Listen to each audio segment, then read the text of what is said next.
ঘরে বংশী খানা বসাই দেবে কাটি দেলে ଆଉ ସେ ମିଡ଼ିଆର ସାମ୍ନା ଯାଇପାରିବନି।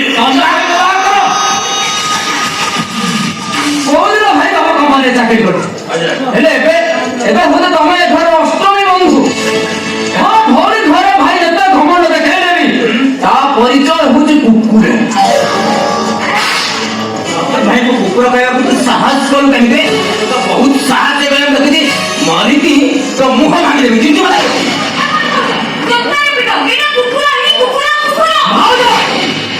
ଏତିକିର ଲୋକ ତାଠୁ ଅଧିକ ହବାକୁ ଚେଷ୍ଟା କଲେ ମୋ ଭାଇ ଭାଉଜ କିଛି ମାନିବେନି କିଛି ମାନିବେନି।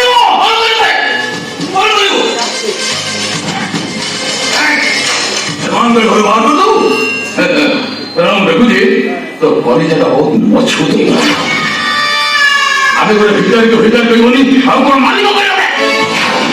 ତୁ ଗୋଟେ ଭିକାରୀ ଯେତେ ଦିନ ଘରେ ରହିବ ଏଟାକୁ ଭିକାରୀ ବୋଲି ବ୍ୟବହାର କରିବ।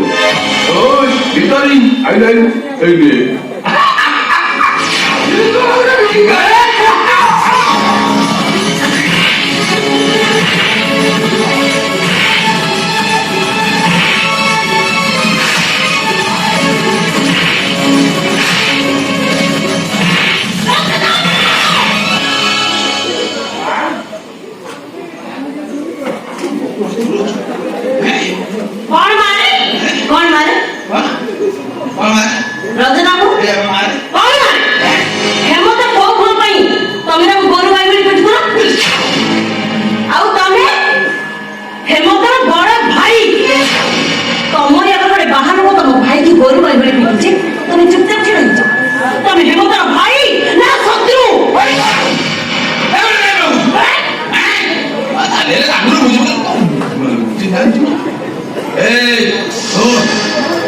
ସ୍ୱାମୀ ମୋର ଯୋଉ କ୍ଷତି କରୁଛି এইটাକୁ ତ ଖାଲି ଆଜି ହାତରେ ପିଟୁଥିଲି।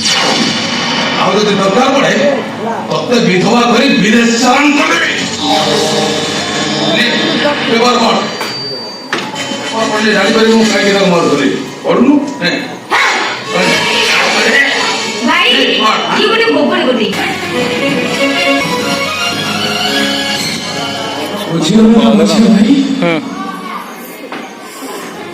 ଆମ ଘର ଭିତରେ ଗୋଟେ ବାହାର ଲୋକ ମତେ କୁକୁର ଭଳି ପିଟିଲା। ଭାଉଜକୁ ଯାଚ୍ଛା ତା ବ୍ୟବହାର କଲା। ମତେ ଟିକେ ବି କଷ୍ଟ ଲାଗିଲାନି। ତୁ ଏତେ ବଦଳି ଗଲୁ କେମିତି ମଜା ଭାଇ? ତୁ ଏତେ ବଦଳି ଗଲୁ କେମିତି? ଦୋଷ ନେଇକି ଦଣ୍ଡ। ତମେ ମାନେ ଯୋଉ ଭୁଲ କରିଛ କେବଳ ରଥ ଭାଇ ବୋଲି ଛାଡ଼ିଦେଲେ ମୁଁ ବି ଦିନେ ତତେ ପୁରାପୁରି ସୁଟ କରିଦେଇଥାନ୍ତି।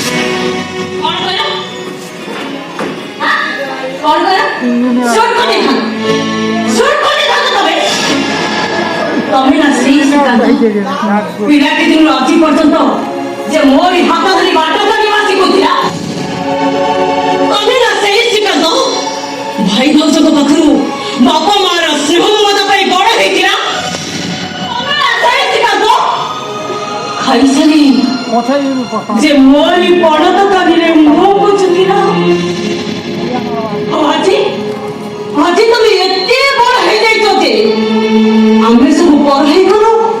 ତମ ଭାରି ଚାଲିତ ହେଇଗଲା ଭାରି ଚାଲିତ ହେଇଗଲା। ମୋ ସ୍ତ୍ରୀର ଚରିତ୍ର ଖରାପ ବହୁତ ସାହସ ମୁଁ ଦେଖୁଛି। ଭୁଲ ମ୍ୟାପ ତାକୁ ଭୁଲ ମ୍ୟାପ ସେ ତ ବଡ ଭାଉଜ ତାକୁ ଭୁଲ ମ୍ୟାପ ତୋ ସ୍ତ୍ରୀ ତତେ ବଡ ମୁଁ ତୋ ଭଳିଆ ଗୋଟେ ମାଇଛି ହେଇଥାଏ ପୁରୁଷ ଭଳିଆ ବୁଲିକି ଯାଇ ଗୋଟେ ଇଟା ଲୋକ ପାଖରେ ମୁଣ୍ଡ ମାରିବି।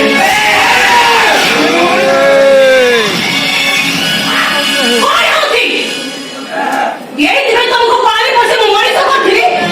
କେହି ଜଣେ ହେଲେ ମୋ କଥା ବୁଝିବାକୁ ଚେଷ୍ଟା କଲନି।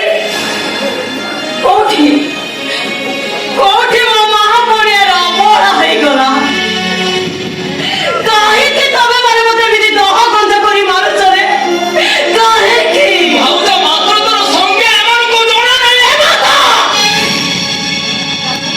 ତମକୁ ତମ ମଲା ମାର ନିୟମ ଚାକର ଚାକର ହେଇକି ରୁହ। ମାଲିକ ମାନଙ୍କୁ ବାଧିଲା ଭଳି କଥା କହିବା ତମ ଅଧିକାର ବାହାରେ। ପଇସାଟେ ରୋଜଗାର କରିବାର କ୍ଷମତା ନାହିଁ। ଯାହା ଦୟା ତମେ ଦିନକୁ ଦିନ ଖାଉଛ ତାକୁ ମୁହଁରେ କଥା କହିବାକୁ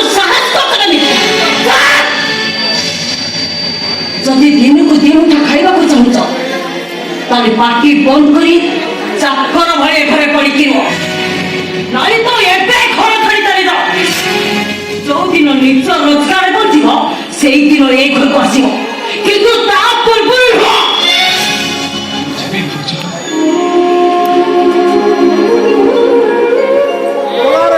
ନିଶ୍ଚୟ ଘର ଛାଡ଼ି ଚାଲିଯିବି ଯୋଉଠି ରକ୍ତ ରକ୍ତକୁ ବର କରିଦଉଛି ସେ ଅବିଶ୍ୱାସୀ ରକ୍ତର ମାଲିକାନାରେ ମୁଁ କେବେ ବଞ୍ଚିବାକୁ ଚାହେଁନି। ହେଲେ ଗଲାବେଳେ ମତେ ଏତିକି ଆଶୀର୍ବାଦ କରିପାରୁଛ ମୁଁ ଯେ